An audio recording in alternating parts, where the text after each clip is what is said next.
स्वतःच्या आनंदासाठी तर प्रत्येकजण जगतोच, पण आपल्यामुळे दुसऱ्याला आनंद मिळावा हा विचार घेऊन जगणारे फारच कमी.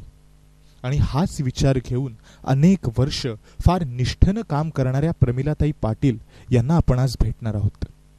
त्या करत असलेल्या अनेक सामाजिक उपक्रमांची माहिती आपण त्यांच्याचकडनं जाणून घेणार आहोत. त्याचबरोबर आजच्या या कॉर्पोरेट जगात जगताना निसर्गाला सोबत घेऊन जगलं तर आपलं जगणं अजूनच खूप सुंदर होऊ शकतं हा विचार आपण त्यांच्याकडूनच जाणून घेणार आहोत. पाटील मावशींना त्यांच्या या उत्तुंग कार्याबद्दल अनेक मानसन्मान पुरस्कार मिळाले, पण या सर्वांच्या पलीकडे जाऊन त्या आजही त्याच निष्ठेनं आणि मनापासून आपलं काम करतायत. पाटील मावशी ह्या आपल्या सर्वांसाठीच एक आदर्श आहेत आणि त्याच आदर्शाला आपण आज भेटणार आहोत न्यूज वर्ल्डच्या माध्यमातून.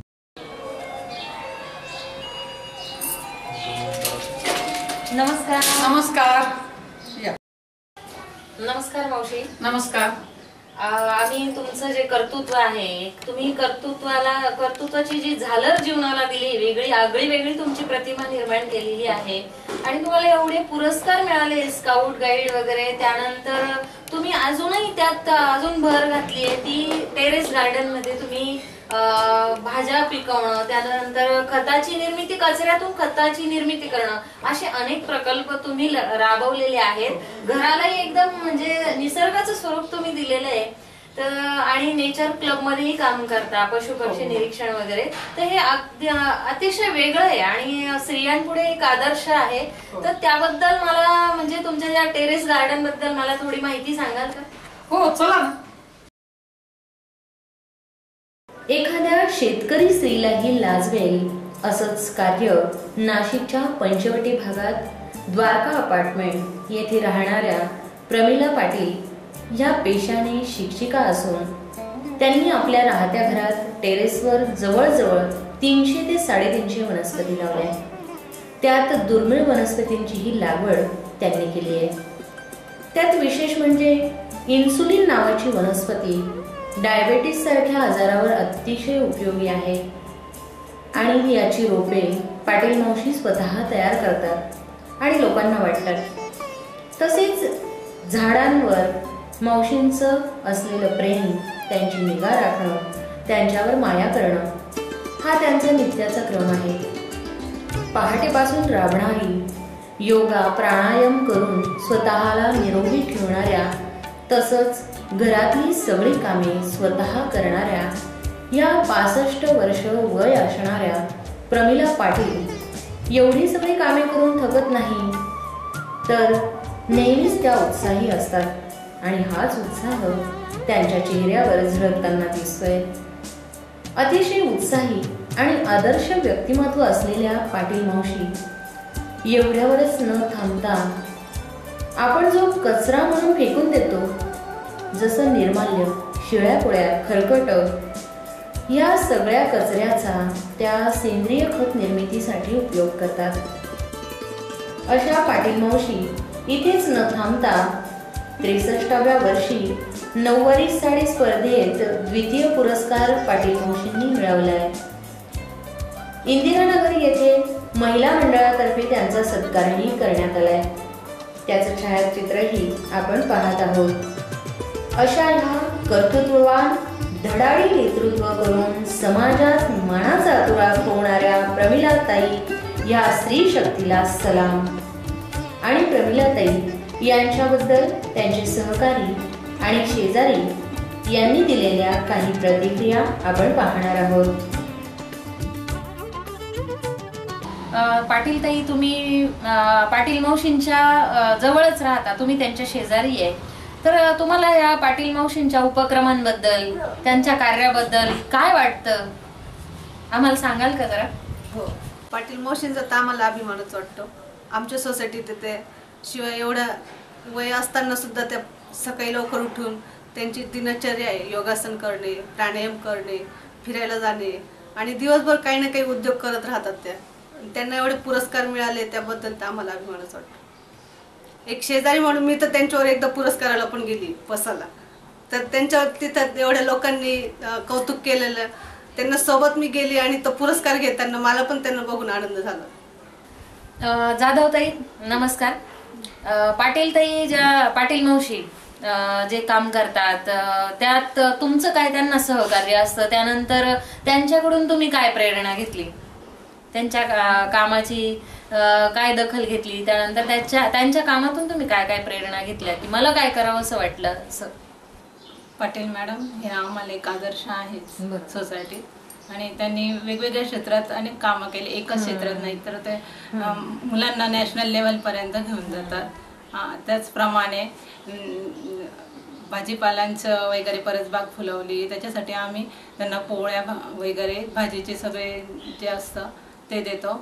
आणि त्याचप्रमाणे मॅडमचं कार्य तर सर्वोत्कृष्ट आहे, त्यांना इतरही अनेक पुरस्कार मिळाले. त्यामुळे आम्हालाही असं वाटतं की आम्हीही वेगवेगळ्या क्षेत्रात जाऊन काहीतरी कार्य करावे. मी त्यांच्याबरोबर ज्येष्ठ नागरिक संघाची सभासदही झालेली आहे आणि अनेक कार्यक्रमांना जाते त्यांच्याबरोबर. गडकरी मावशी ह्या ज्या पाटील मावशी आहे त्याही तुमच्याच वयाच्या आहे, पण एक वेगळं काहीतरी कार्य करतात आणि सगळं त्यांनी जो उपक्रम राबवलेले आहे ते आगळे वेगळे. एक स्त्री म्हणून त्या स्वतः खूप काही करतात आणि अनेक त्यांना पुरस्कारही मिळाले.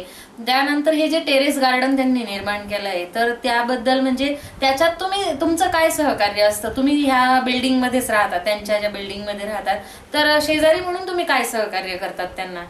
तुमचं कसं सहकार्य त्यांना लाभतं?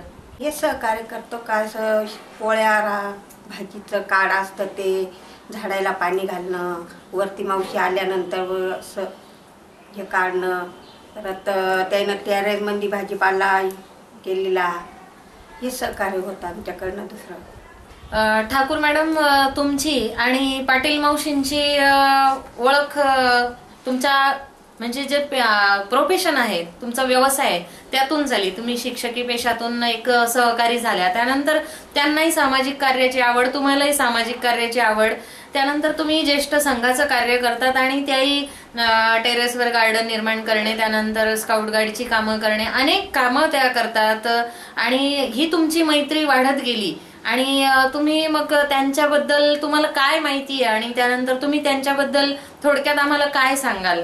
नमस्कार. पाटील मॅडम आणि माझी मैत्री ही फार जुनी आहे. आमच्या शिक्षकी पेशातनं आमची झालेली मैत्री ही आम्ही रिटायर झालो तरी आजतागायत आमची मैत्री आहे.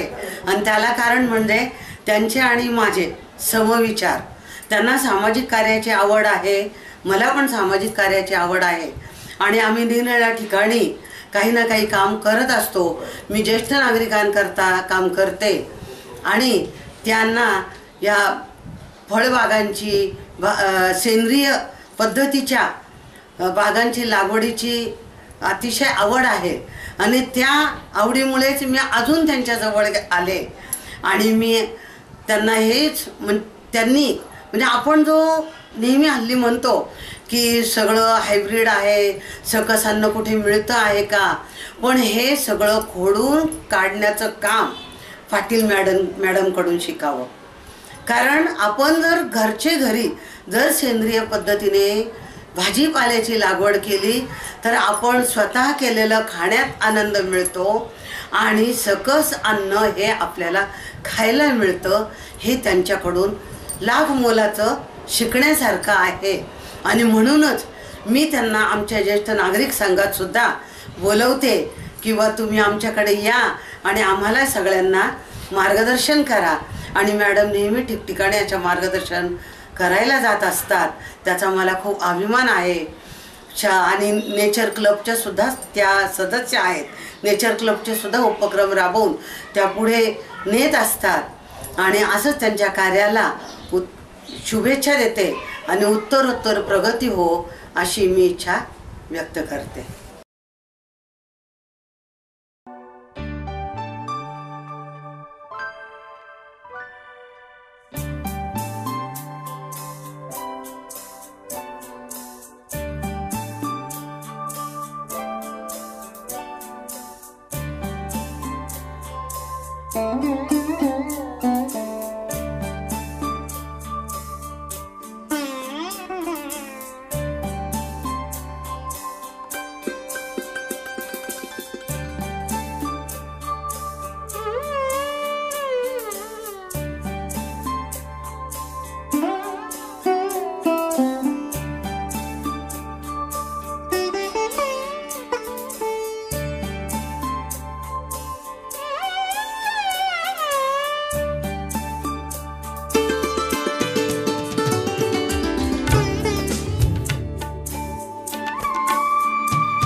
हृदयी पान्हा नैनी पाणी, हृदयी पान्हा नैनी पाणी, स्त्री जन्मात तुझी ही कहाणी. स्त्री ही बंदिनी, स्त्री ही बंदिनी असे समीकरण आज न राहता त्या स्त्रीने ही चौकट ओलांडलीये आणि ती प्रत्येक क्षेत्रात अग्रेसर होऊ पाहते आणि हे तिने दाखवून दिलंय. याचीच अनेक उदाहरणे आम्ही आमच्या न्यूज वर्ल्ड वृत्तवाहिनीच्या माध्यमातून आपल्या पुढे सांगण्याचा प्रयत्न करणार आहोत.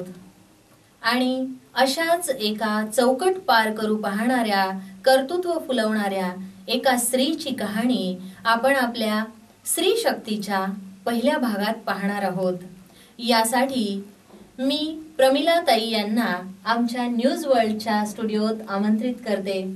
नमस्कार प्रमिला ताई. प्रमिला ताई, पुन्हा एकदा मी तुमचं न्यूज वर्ल्डच्या स्टुडिओत स्वागत करते. माझा म्हणजे पहिला प्रश्न तुम्हाला असा राहील की आपण एवढ्या सगळ्या क्षेत्रात कामं करतात, स्काउट गाईड, त्यानंतर समाजसेवा, ज्येष्ठांसाठी कामं करतात, त्यानंतर आपण टेरेस गार्डन मध्ये अनेक औषधी वनस्पती लावल्या आहे, घरातच तुम्ही निसर्गाचं स्वरूप प्राप्त केलंय आणि त्यात तुम्ही एक स्त्री शिक्षिका आहात. त्यानंतर एक स्त्री असून तुम्ही एवढं सगळं कर्तृत्व करताना तुमची जी कसरत आम्ही बघतोय तर त्याचं मला खरोखर कौतुक करावं असं वाटतंय. आणि पहिला प्रश्न त्याला अनुसरूनच माझा असेल की आपली कौटुंबिक पार्श्वभूमी जी आहे ती जाणून घ्यायला आम्हाला आवडेल. माझे वडील प्राथमिक शिक्षक होते आणि खेड्यावर राहत होतो आणि खेड्यामध्ये काम करण्याची, कष्ट करण्याची सवय होती आणि 7वी नंतर मला शिक्षिका व्हायची हौस होती, परंतु शिक्षणाची व्यवस्था नव्हती. मग 1971 साली मी जुनी मॅट्रिक घरी बसून अभ्यास केला आणि पास झाल्यानंतर कराडला डीएडला गेले. 73ला डीएड झालं, लग्न झालं. लग्न झाल्यानंतर 2.5 वर्ष सासरी राहिले, मुलगा झाला, परंतु सांसारिक सुख काही मला लाभलं नाही आणि जास्त छळ केल्यामुळं मी मुलाला घेऊन माहेरी आले आणि मला मशीन काम येत होतं. 12 वर्ष मशीन काम केलं, 40,000 साठले. मग त्या 40,000ची मी जमीन घेतली, परंतु पाऊस पाणी पडेना आणि मशीन कामामुळे सांधे दुखायला लागले. मग 1985 साली मराठा विद्या प्रसारक समाज प्राथमिक शिक्षिकेची नोकरी मला मिळाली.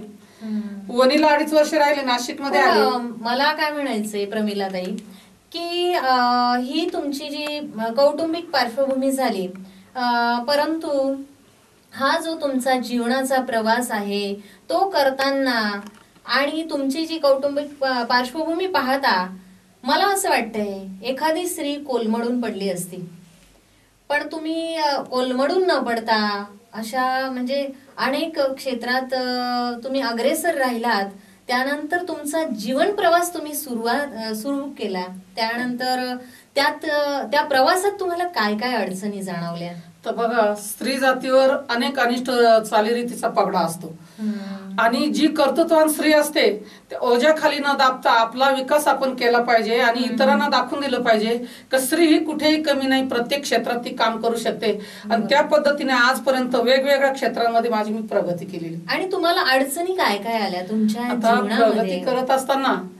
एकटी राहायची, वेळेवर पगार व्हायचे नाही, बरोबर, परंतु पगार जरी झाले नाही, संस्थेची परवानगी काढली, मुलगा राहतो एकटा मज, तर घरी शिकवण्या करून आणि शाळेचे उत्कृष्ट काम करून आणि विविध स्पर्धेमध्ये मुलांना यश प्राप्त करून दिलं. वेगवेगळ्या त्यांना ठिकाणी घेऊन जाऊन सहल, पर्यावरण हे दाखवून दिलं, पर्यावरणाशी त्यांची मैत्री करून दिली. बरोबर. आणि तुम्ही हा प्रवास करता करता नेचर क्लब कडे तुम्ही कशा वळलात? बघा, आता नेचर क्लब वळायचं, पूर्ण जगामध्ये पर्यावरणाची समस्या अतिशय कठीण झालेली आहे, मोठा प्रश्न झालेला आहे. आणि मग नेचर क्लब गेल्यानंतर अनेक प्रकारच्या आपण झाडं लावतो आणि त्या झाडांचं महत्व समाजाला दाखवून देणं, पर्यावरणामध्ये जी घाण असते ती घाण स्वच्छ करणं, नदी स्वच्छ करणं, जमिनीचं प्रदूषण थांबवणं, यासाठी मी नेचर क्लब मध्ये गेले. अरे वा, छानच आहे, अगदी स्तुत्यच आहे. आणि प्रमिला ताई, माझा पुढचा प्रश्न तुम्हाला असा असेल की आपल्याला टेरेस मध्ये तुम्ही एका म्हणजे इमारतीमध्ये राहतात, शहरामध्ये राहतात, आणि त्या इमारतीच्या टेरेसमध्ये आपण गार्डन असावं आपल्याला, असं तुम्हाला का वाटलं? बघा, आता महात्मा गांधीजी काय सांगायचे, शहरात न राहता खेड्याकडे चला. पण खेड्यातले इतके लोक शहरात आलेले आहेत आणि शहरात त्या लोकांना त्या आपण काय केलं पाहिजे याची जाणीव नाहीये. ती जाणीव निर्माण करून देण्यासाठी माझ्या घरापासून मी सुरुवात केली. आणि खेड्यात न जाता आपण इथं खेड्याचं प्रशिक्षण शहरातल्या लोकांना देऊ शकतो आणि ते घरी गेल्यानंतर आपल्या नातेवाईकाला देतील. म्हणून मी टेरेसमध्ये भाजीपाला, फळं, फुलं, औषधी वनस्पती लावल्या आणि आरोग्य चांगलं राहतं. शेतकरी अतिशय विषारी औषधं मारतात, खतं घालतात, त्याचा आरोग्यावर परिणाम होतो. आरोग्य चांगलं राहण्यासाठी, पर्यावरणाचा समतोल चांगला राहण्यासाठी टेरेस गार्डन मध्ये मी जास्तीत जास्त काम करते. अगदी छानच. आपण अजूनही प्रमिलाताईंकडून अजूनही माहिती घेणार आहोत, त्यांच्या जीवनाच्या प्रवासाबद्दल पुढे जाणार आहोत. पण न्यूज वर्ल्डच्या आजच्या कार्यक्रमात आपण एक छोटीशी विश्रांती घेऊया.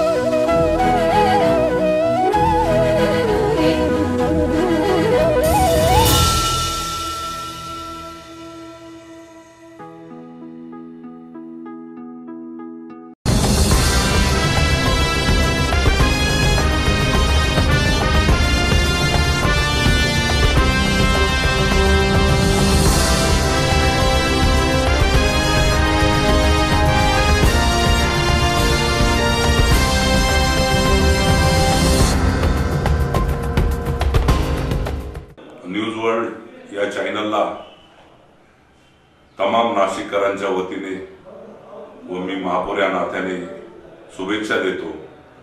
तुमचं वर्ल्ड न्यूजचा जो भी प्रतिनिधी असेल तो या शहराच्या समस्यांकडे जागरूकतेने लक्ष देईल व चांगलं काम करील. पुनश्च एकदा मी शुभेच्छा देतो आणि तुमच्या चॅनलला भरभराटीने चांगलं काम हो, या शहरामध्ये तुमचं चांगलं काम हो अशी शुभेच्छा देऊन थांबतो. नाशिक नगरी नव्याने सुरू होणाऱ्या न्यूज वर्ल्ड चॅनलला सर्व शुभेच्छा देतो. आणि हे चॅनल सर्व बातम्या नाशिककरांना दाखवून नाशिककरांचा एक जिव्हाळ्याची चॅनल अशी आशा बाळगतो. चंदन पवार यांच्या पुढाकाराने सुरू झालेल्या न्यूज वर्ल्ड नुकतंच 8 दिवसापूर्वी नाशिक जिल्ह्यात या चॅनलचं उद्घाटन झालं. आपले आदरणीय मंत्री दादाजी भुसे त्याप्रमाणे सर्व मान्यवर इथे उपस्थित होते.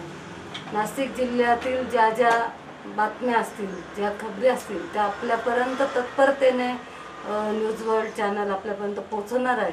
न्यूज वर्ल्ड चॅनलला माझ्या मनापासून खूप शुभेच्छा. धन्यवाद. न्यूज वर्ल्ड हे नवीन TV चॅनल नाशिकमध्ये सुरू होणार आहे.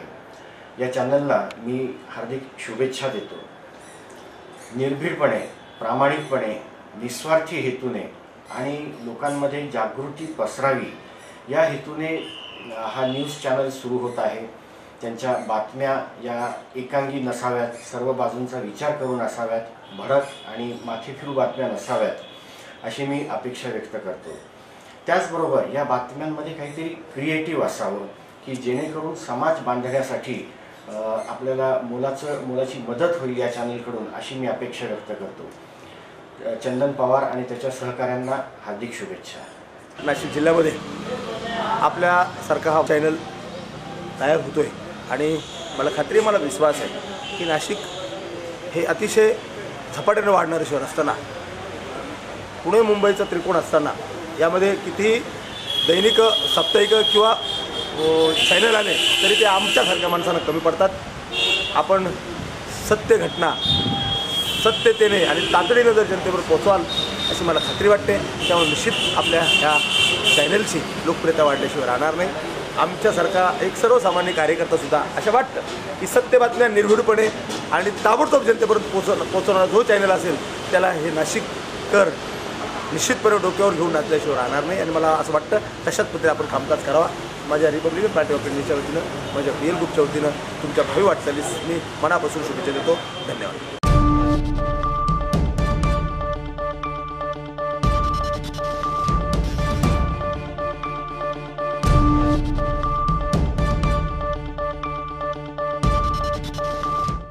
न्यूज वर्ल्डच्या स्त्री शक्ती या कार्यक्रमात आपलं पुन्हा स्वागत. पाटील मावशी, तुम्हाला मला एक प्रश्न विचारायचा आहे की राष्ट्रीय एकात्मतेच्या कार्यक्रमांकडे आपण कशा वळलात? बघा, मी शिक्षिका आहे आणि आपली इतिहास भूगोल जे शिकवतो ते पुस्तकातून नीट शिकता येत नाही. तोच इतिहास भूगोल जर प्रत्येक राज्याच्या मुलांशी संपर्क आला, तिथं प्रत्यक्ष जाऊन आपण कार्यक्रमात भाग घेतला तर अतिशय उत्कृष्टपणे आपल्याला राष्ट्रीय एकात्मता जोपासता येईल. आणि त्यासाठी मी राष्ट्रीय बालानंद महोत्सवामध्ये आपले महाराष्ट्राचं प्रतिनिधित्व करते आणि दरवर्षी 10 मुलं सांस्कृतिक कार्यक्रम बसून आपली संस्कृती जी आहे महाराष्ट्राची ती इतर राज्यांच्या मुलांना दाखवते. त्यांची संस्कृतीची आपण देवाणघेवाण करतो आणि अशा पद्धतीने खऱ्या अर्थानं राष्ट्रीय एकात्मता आम्ही साध्य करतो. दुर्मिळ वनस्पतींची जोपासना किंवा आवड तुम्हाला कशी निर्माण झाली? का जोपासना करावी असं वाटलं आपल्याला? निसर्गाचा कोप होतोय, पाऊस कमी पडतो, त्यामुळे अनेक वनस्पती नष्ट होत आहेत. शिवाय आदिवासी लोक त्यांचा पोटा पाण्याचा प्रश्न सोडवण्यासाठी जंगलातल्या वनस्पती खोदून आणतात आणि त्या विकतात आणि त्यामुळे त्या नष्ट होण्याच्या मार्गावर आहे.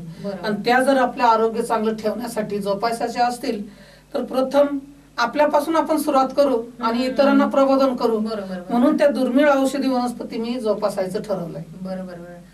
मावशी, आम्हाला थोडे काही वनस्पतींबद्दल माहिती सांगा. बघा, गुळवेल ही वनस्पती अशी आहे 60-70 रोगांवर उपयुक्त आहे.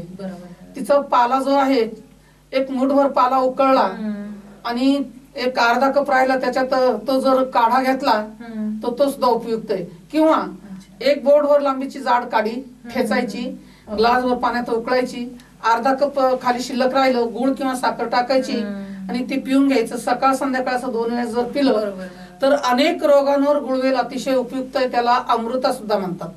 अच्छा. आणि पुढचा प्रश्न माझा असा राहील आपल्याला की आपण सध्या कुठे कार्यरत आहात? कुठल्या क्षेत्रात अजून आपण कामं करतात? बघा, स्काउट गाईड क्षेत्रामध्ये पहिली ट्रेनर होते, बरोबर. आता शिबिर प्रमुख म्हणून काम करते. अरे वा. राष्ट्रपती पुरस्कारच्या प्रायमरीचे जे मुलं असतात राज्यस्तरीय परीक्षा घेते आणि औषधी वनस्पती ज्या आहेत शाळांमधून त्याचं प्रबोधन करते. लागवड कशी करायची, जोपासना कशी करायची आणि त्या वनस्पतींचा उपयोग. बरोबर. म्हणजे पर्यावरणाला आपोआप त्याची साथ मिळेल, पर्यावरणाला उपयोग होईल. त्याचप्रमाणे नेचर क्लब मध्ये गणपती तयार करणं, अरे वा, परत गणपती विसर्जनाच्या वेळेस गणपती निर्माल्य गोळा करणं, वनस्पती लावणं, स्वच्छता मोहीम राबवणं, नदीची स्वच्छता मोहीम राबवणं, असे अनेक प्रकारचे नेचर क्लब मध्ये काम करतो. तसंच ग्राहक मंचामध्ये जिल्हा ग्राहक मंच आहे, तिथेही काम करते. अरे वा, आंतर भारतीमध्ये आजीवन सदस्य आहे. राष्ट्रीय बालानंद महोत्सव त्याच्या वर्षी दरवर्षी मी राबवते आणि 10 मुलं घेऊन भारतात अनेक वेगवेगळ्या राज्यांमध्ये जाते आणि राष्ट्रीय एकात्मतेचं मुलांना जाणीव करून देते आणि खरी राष्ट्रीय एकात्मता साध्य करते. तसंच टेरेसवर भाजीपाला लावतो. बरोबर. शहरामध्ये महागाई खूप झाली, रिकाम्या जागा पडलेल्या आहेत आणि शेतकरी जे भाजीपाला पिकवतात अतिशय विषारी झालेला आहे, कीटकनाशक आणि खत. आपल्याला आरोग्य चांगलं ठेवायचं असेल आणि घरातला कचरा बाहेर जातो आणि पर्यावरणामध्ये अतिशय कठीण अशी समस्या निर्माण झाली कचऱ्याची. ओल्या कचऱ्याचं जर आपण खत केलं, त्याच्यापासून भाजीपाला लावला तर कचऱ्याची विल्हेवाट लागते. पर्यावरणाचा जो समतोल बिघडलेला आहे, प्रदूषण ते कमी होतं आणि चांगल्या प्रतीचा भाजीपाला मिळतो, आरोग्य चांगलं राहतं. खूपच छान. आता तुम्ही रिटायर पर्सन आहात. हो. तुम्ही एक शिक्षिका होता, त्यानंतर स्काउट गाईडची ट्रेनर तुम्ही अजूनही आहात आणि तुम्ही रिटायर झालात. मग तुम्हाला आराम करावा असं वाटलं नाही कधी? आराम केलं तर आपण स्वतःसाठी जगा आणि इतरांसाठी जगा, आनंद द्या आणि घ्या, हे मला फार आवडतं. आणि आपला उपयोग समाजाला झाला पाहिजे, आपल्या ज्ञानाचा उपयोग समाजाला झाला समाजसेवा पाहिजे. ही हो. अजूनही चालूच आहे तुमची. हो. तर ती कशी काय आणि का असं वाटत नाही की आपण आता आराम केला पाहिजे, आपलं वय झालंय, आपण असं तुम्हाला कधी वाटलं नाही का? बघा, समाजसेवा करताना समाजामध्ये आपण जी मदत करतो, इतरांना ते प्रबोधन मिळतं. खूप लोक स्वतःसाठी जगतात, इतरांना मदत करत नाही, पण हे चुकीचं आहे. आपल्या जवळचं ज्ञान इतरांना द्या, इतरांचं ज्ञान आपल्याला घ्या आणि त्याचा आपल्या जीवनाला फार उपयोग होतो. यासाठी मी समाजसेवा अगदी रात्रंदिवस करते.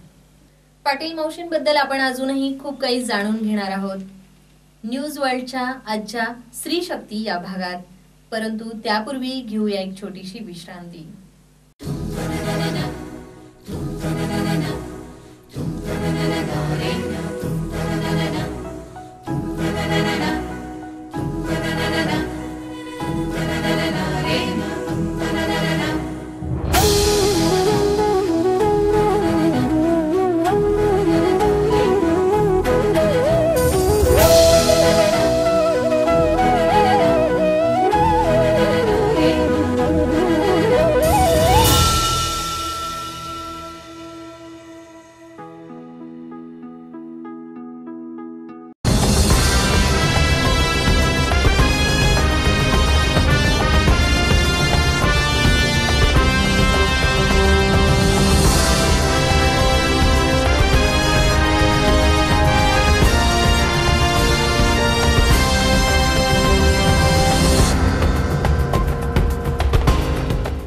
न्यूज वर्ल्ड या चॅनलला तमाम नाशिककरांच्या वतीने व मी महापौर या नात्याने शुभेच्छा देतो. तुमचं वर्ल्ड न्यूजचा जो भी प्रतिनिधी असेल तो या शहराच्या समस्यांकडे जागृततेने लक्ष देईल व चांगलं काम करील. पुनश्च एकदा मी शुभेच्छा देतो आणि तुमच्या चॅनलला भरभराटीने चांगलं काम हो, या शहरामध्ये तुमचं चांगलं काम हो अशी शुभेच्छा देऊन थांबतो. नाशिक नगरीतून नव्याने सुरू होणाऱ्या न्यूज वर्ल्ड चॅनलला सर्व शुभेच्छा देतो. आणि हे चॅनल सर्व बातम्या नाशिककरांना दाखवून नाशिककरांचा एक दिवाळ्याची अशी आशा बाळगतो.